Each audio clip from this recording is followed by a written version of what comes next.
3개월 전에 주유소에서 리터당 1,800원의 기름을 넣었는데 오늘 같은 주유소에 갔더니 리터당 1,500원입니다. 300원이나 떨어졌네요. 좋은 일 아니냐고요? 그런데 지금 여러분의 통장에는 3개월 전보다 돈이 훨씬 적습니다. 월급이 20% 깎였거든요. 더 무서운 건 당신 옆자리 동료 3명이 이번 달에 해고당했다는 겁니다. 휘발유 값은 싸졌지만 정작 차에 기름 넣을 여유조차 사라진 거죠.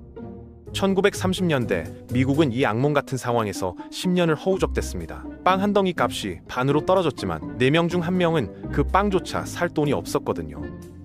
물가 하락이라는 달콤한 함정 뒤에 숨은 경제 파괴의 메커니즘, 디플레이션의 진실을 지금부터 낱낱이 파헤쳐 보겠습니다.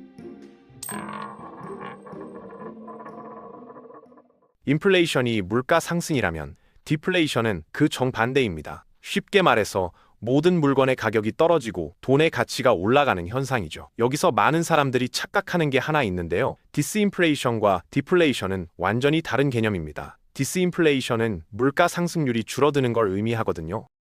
예를 들어서 작년에 인플레이션이 5%였는데 올해 3%로 떨어졌다? 이건 여전히 물가가 오르고 있다는 뜻이에요. 단지 오르는 속도가 느려진 것뿐이죠. 반면에 디플레이션은 마이너스 인플레이션입니다. 물가 상승률이 마이너스 1%라는 건 실제로 작년보다 물가가 1% 떨어졌다는 의미거든요. 구체적인 예를 들어볼까요? 작년에 치킨 한 마리가 2만 원이었다고 칩시다. 인플레이션이 3%면 올해는 2만 600원이 되는 거고 디스인플레이션으로 인플레이션율이 1%로 떨어졌다면 2만 200원이 되는 겁니다. 하지만 디플레이션이 2%라면 올해 치킨 값은 19,600원이 되는 거죠. 똑같은 2만 원으로 작년에는 치킨 한 마리만 살 수 있었는데 이제는 치킨 한 마리를 사고도 400원이 남는 겁니다. 당신의 돈이 더 강력해지고 더 많은 걸 살 수 있게 된 거예요. 이게 바로 돈의 가치 상승입니다. 들어보면 엄청 좋은 것처럼 느껴지죠. 물가는 떨어지고 내 돈의 가치는 올라가니까 당연히 좋아 보입니다. 하지만 경제학자들은 왜 디플레이션을 두려워할까요? 그 이유를 이해하려면 디플레이션이 어떻게 발생하는지부터 알아야 합니다. 디플레이션의 원인은 크게 3가지로 나눌 수 있는데요. 첫 번째는 통화량 감소입니다. 경제에 돈이 너무 많으면 인플레이션이 발생한다는 건 다들 아실 겁니다. 그럼 반대로 돈이 너무 적으면 어떻게 될까요? 당연히 디플레이션이 발생하죠. 2008년 금융위기를 떠올려 보세요. 당시 수많은 사람들이 은행에서 빌린 돈을 갚지 못하고 파산했습니다. 은행들은 겁을 먹었죠. 이거 계속 돈 빌려줬다가는 우리도 망하겠는데. 그래서 은행들은 대출을 확 줄였어요. 기존에 대출받던 사람들도 추가 대출이 막히고 새로운 대출도 거의 나가지 않았습니다. 그 결과 시중에 돈이 급격히 줄어들었거든요. 사람들은 돈을 빌릴 수 없으니까 소비를 줄일 수밖에 없었습니다. 전에는 카드로 긁어서라도 사던 물건들을 이제는 안 사게 된 거죠. 이렇게 소비가 줄어들면 두 번째 원인인 수요 감소로 이어집니다.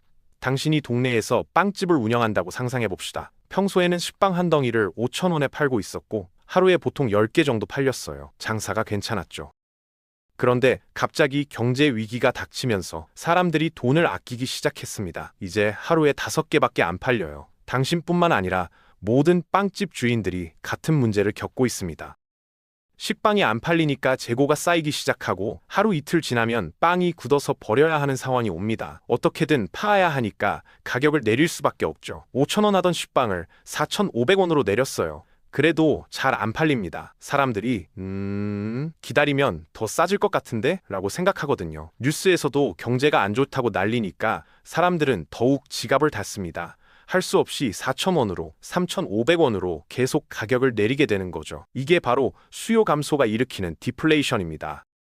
여기서 당신은 이렇게 생각할 수 있어요. 그래도 식빵 만드는 밀가루 값도 같이 떨어질 텐데 뭐가 문제야? 맞는 말입니다. 실제로 세 번째 원인인 공급 과잉이 발생하거든요. 당신네 빵집이 밀가루를 사는 양이 줄었으니까 밀가루 공급 업체들도 재고가 쌓이기 시작합니다. 보통 때는 동네에 빵집이 6개 있고 각각 밀가루를 2포대씩 사갔다고 칩시다. 밀가루 회사는 총 12포대를 생산해서 다 팔 수 있었죠. 그런데 디플레이션이 시작되면서 빵집 2곳이 문을 닫았습니다. 이제 4개 빵집만 남았고 이 빵집들도 수요가 줄어서 1포대씩만 삽니다. 총 4포대만 팔리는 거예요.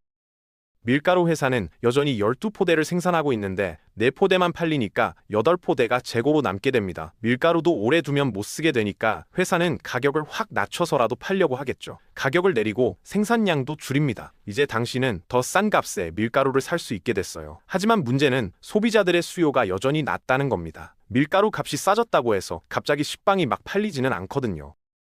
결국 당신도 식빵 가격을 계속 낮춰야 하고 수익은 나지 않고 생산량은 줄이고 이렇게 경제 전체가 수축하는 겁니다. 이게 바로 공급 과잉이 만드는 악순환이죠. 이 세 가지 원인이 복합적으로 작용하면서 디플레이션은 점점 심해집니다. 돈이 부족해지고 수요가 줄고 공급이 넘치면서 가격은 계속 떨어지는 거예요. 여기까지만 들으면 그래도 물건 싸게 사는 건 좋은 거 아니야? 라고 생각할 수 있습니다.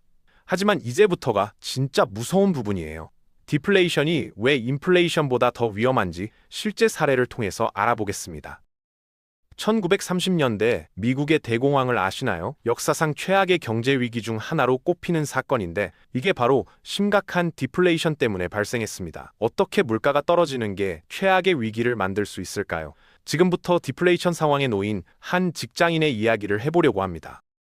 중견 제조회사에서 일하는 평범한 직장인이 있습니다. 월급은 350만 원 정도 받고 회사는 나름 안정적이었죠. 이 회사는 전자부품을 만드는데 스마트폰이나 노트북에 들어가는 부품을 생산해서 대기업들한테 납품합니다. 디플레이션 전까지는 주문이 밀려서 야근도 자주 했고 보너스도 꽤 쏠쏠했어요. 그런데 어느 날부터 디플레이션이 시작됩니다. 처음에는 별거 아닌 것처럼 보였어요. 뉴스에서 물가가 조금 떨어졌다는 정도였죠. 하지만 몇 주가 지나자 회사 분위기가 이상해지기 시작했습니다. 대기업 고객사들이 주문을 줄이기 시작한 거예요. 경기가 안 좋아서 제품 생산을 20% 줄이기로 했습니다. 라는 통보가 왔고 회사의 부품 주문도 덩달아 줄어들었습니다. 고객사들은 가격도 깎아달라고 압박했어요. 다른 부품 회사는 10% 싸게 준다던데요. 회사는 어쩔 수 없이 가격을 내렸습니다. 여기서 이런 생각을 할 수 있죠. 부품 만드는 원자재 값도 떨어질 텐데 괜찮지 않아? 맞습니다. 실제로 반도체 칩이나 플라스틱 같은 원자재 가격도 떨어지고 있었거든요. 공급업체들도 재고가 쌓이니까 가격을 낮출 수밖에 없었어요. 그래서 회사는 더 싼 원자재로 부품을 만들면서 어느 정도 수익을 유지할 수 있었습니다. 문제 없어 보이나요? 아닙니다. 여기에 치명적인 함정이 숨어 있어요. 원자재 공급업체들도 가격을 무한정 낮출 수는 없습니다. 그들도 공장을 돌리고 직원들 월급을 줘야 하거든요. 어느 순간 공급업체가 이 이상은 못 내립니다. 이게 최저가예요. 라고 선을 긋게 됩니다. 하지만 고객사들은 여전히 주문을 줄이고 있어요. 대기업들도 제품이 안 팔리니까 생산을 계속 축소하는 거죠. 회사는 원자재 값이 더 이상 안 떨어지는데 납품 물량은 계속 줄어드니까 적자가 나기 시작합니다. 직원 월급, 공장 임대료, 전기세는 그대로인데 매출은 반 토막이 났거든요. 결국 회사는 구조조정을 발표합니다. 먼저 신입 사원들과 계약직이 잘렸어요. 그 다음엔 경력이 짧은 사원들이 정리해고됐습니다. 옆자리 동료가 짐을 싸는 걸 보면서 나는 괜찮겠지? 라고 생각했지만 얼마 안 가서 전 직원 대상 공지가 떴습니다. 경영 악화로 인해 전 직원 임금 25% 삭감합니다. 350만 원 받던 월급이 260만 원으로 줄어든 거죠. 해고는 안 당했으니 다행이라고 생각하려 했습니다. 하지만 디플레이션이 더 심해지면서 상황은 계속 악화됩니다. 회사의 대형 고객사 한 곳이 파산했다는 소식이 들렸어요. 그 회사한테 납품하던 물량이 전체의 30%였는데 그게 통째로 날아간 겁니다. 원자재 공급업체들도 하나둘씩 문을 닫기 시작했고 살아남은 업체들은 가격을 오히려 올리기 시작했어요. 공급이 부족해지니까요. 회사는 이제 더 비싼 원자재로 부품을 만들어야 하는데 고객사들은 여전히 싼 가격을 요구합니다. 적자는 눈덩이처럼 불어났죠. 결국 사장님이 전 직원을 모아놓고 말합니다. 미안하지만 회사를 계속 운영할 수 없게 됐습니다. 다음 달부터 폐업합니다. 이제 실업자가 된 겁니다. 퇴직금도 제대로 못 받았어요. 회사에 돈이 없었거든요. 급하게 구직 사이트를 뒤지지만 채용 공고가 거의 없습니다. 있다 해도 경력 10년 이상, 연봉 협의 하향 같은 조건뿐이죠. 한 공고에 지원자가 500명씩 몰립니다. 면접 기회조차 잡기 힘들어요. 2달, 3달이 지나도 연락 오는 곳이 없습니다. 실업급여로 버티고 있지만 그것도 얼마 안 가서 끊길 예정입니다. 이제 주변을 둘러보세요. 편의점 물가는 정말 많이 떨어졌습니다. 예전에 5,000원 하던 도시락이 3,000원이고 4,000원 하던 과자 세트가 2,500원이에요. 인터넷 쇼핑몰에서는 7만 원 하던 운동화를 3만 원에 팔고 있고 2만 원 하던 치킨도 만 원으로 내렸습니다. 모든 게 엄청 쌉니다. 하지만 통장에는 30만 원밖에 안 남았어요. 이걸로 다음 달 월세를 내고 나면 생활비는 거의 없습니다. 물건은 싸졌지만 정작 살 돈이 없는 겁니다. 편의점 앞을 지나가면서 3,000원짜리 도시락을 보지만 차마 사기가 망설여져요. 이 돈을 아껴야 나중에 쌀이라도 살 수 있는데 이게 바로 디플레이션의 진짜 공포입니다. 낮은 물가가 낮은 임금으로 이어지고 낮은 임금이 일자리 감소로 이어지고 일자리 감소가 다시 수요 감소로 이어지면서 경제가 끝없이 추락하는 거예요. 이 악순환이 6개월 이상 지속되면 경기 침체가 되고 더 심해지고 더 오래가면 경제 대공황이 되는 겁니다. 대공황은 경기 침체가 극도로 악화된 상태를 말하는데 1930년대 미국이 바로 이 상태였어요. 당시 미국의 실업률은 25%를 넘었습니다. 4명 중 1명이 일자리가 없었다는 뜻이죠. 사람들은 길거리에서 빵 한 조각을 얻기 위해 줄을 섰고 많은 가정이 집을 잃었습니다. 그렇다면 이런 끔찍한 디플레이션을 어떻게 막을 수 있을까요? 정부와 중앙은행이 사용하는 방법들을 알아봅시다. 디플레이션은 경제에 돈이 너무 적어서 생기는 문제이니까 해결책은 경제에 돈을 풀어넣는 겁니다. 중앙은행은 통화정책을 사용하고 정부는 재정정책을 사용해서 디플레이션과 싸우죠. 먼저 중앙은행의 통화정책부터 살펴보겠습니다. 통화정책이라는 건 어렵게 들리지만 사실 간단해요. 중앙은행이 금리를 조정하고 시중의 돈 양을 관리하는 정책이거든요.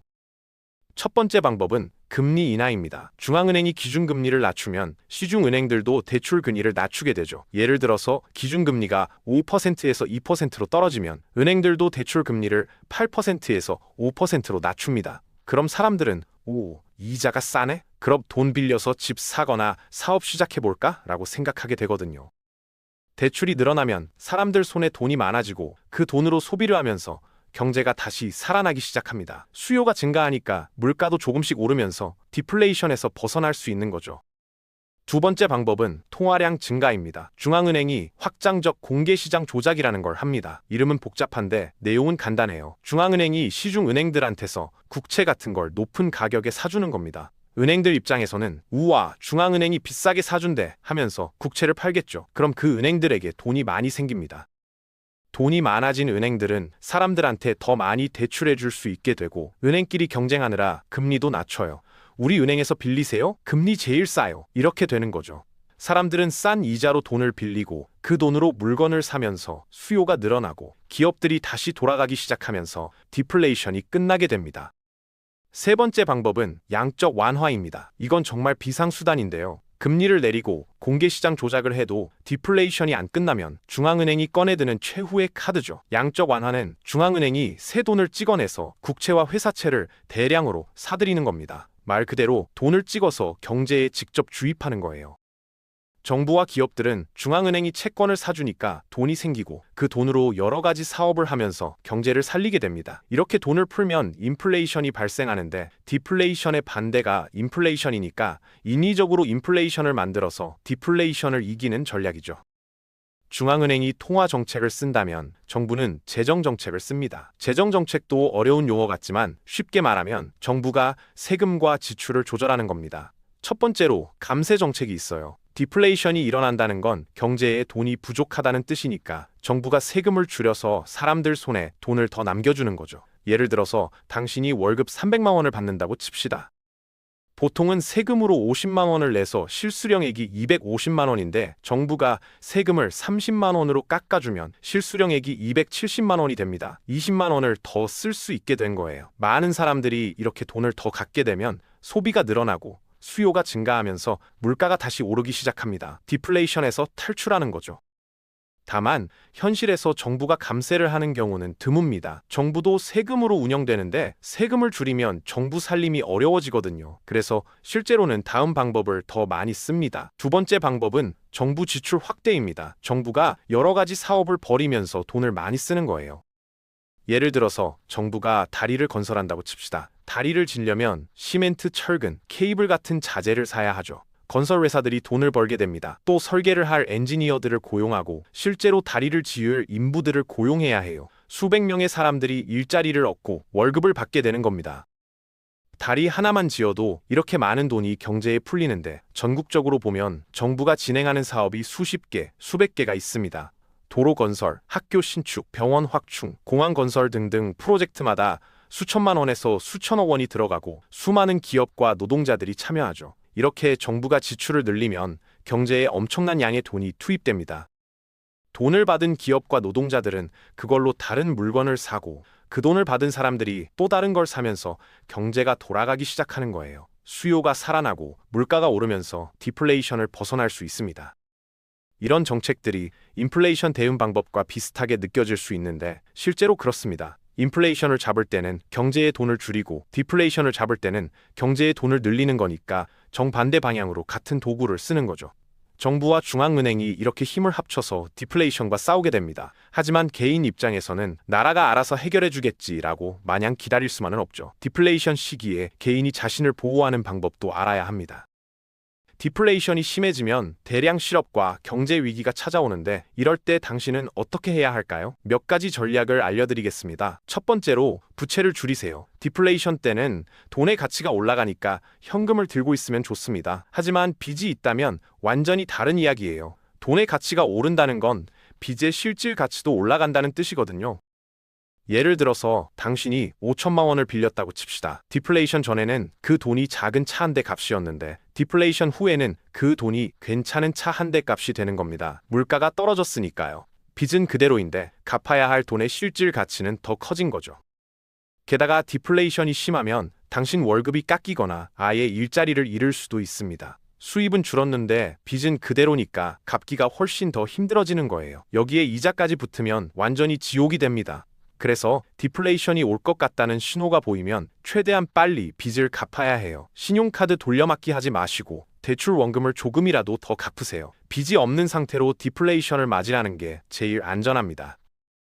두 번째로 고품질 채권에 투자하세요. 채권이라는 건 정부나 회사가 돈을 빌리면서 발행하는 증서인데 국채나 우량 기업이 발행한 회사채는 비교적 안전한 투자처로 꼽힙니다. 디플레이션이 오면 주식 같은 위험한 자산은 폭락하는 경우가 많거든요. 기업들이 망하거나 수익이 급감하니까요.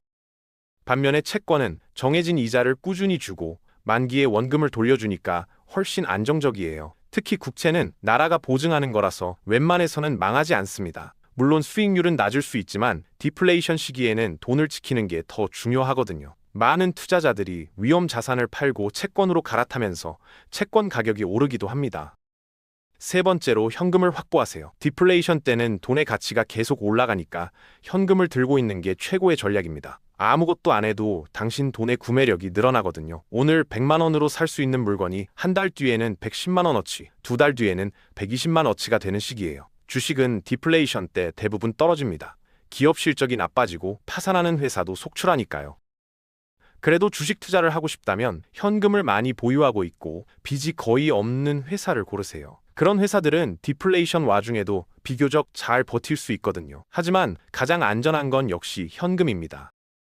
여기까지가 디플레이션에 대한 이야기입니다. 정리를 해볼까요? 디플레이션은 물가가 떨어지고 돈의 가치가 올라가는 현상으로 인플레이션의 정반대죠. 짧은 기간 동안 가벼운 디플레이션이 일어나면 물건값이 싸져서 소비자들에게는 일시적으로 좋을 수 있습니다. 같은 돈으로 더 많은 걸 살 수 있으니까요.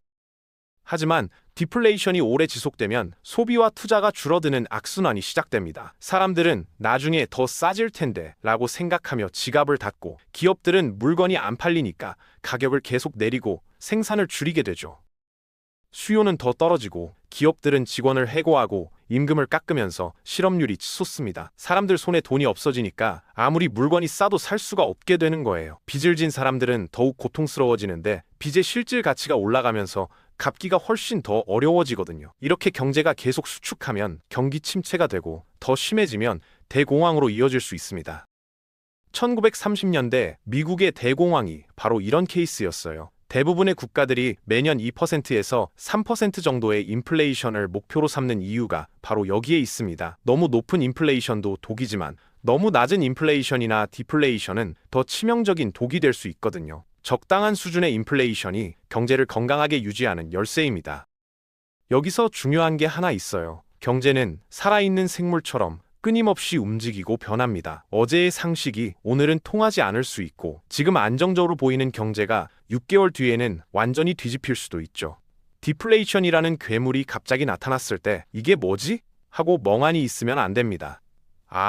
디플레이션이 시작됐구나. 빚부터 갚고 현금을 확보해야겠어라고 즉각 행동할 수 있어야 살아남는 겁니다.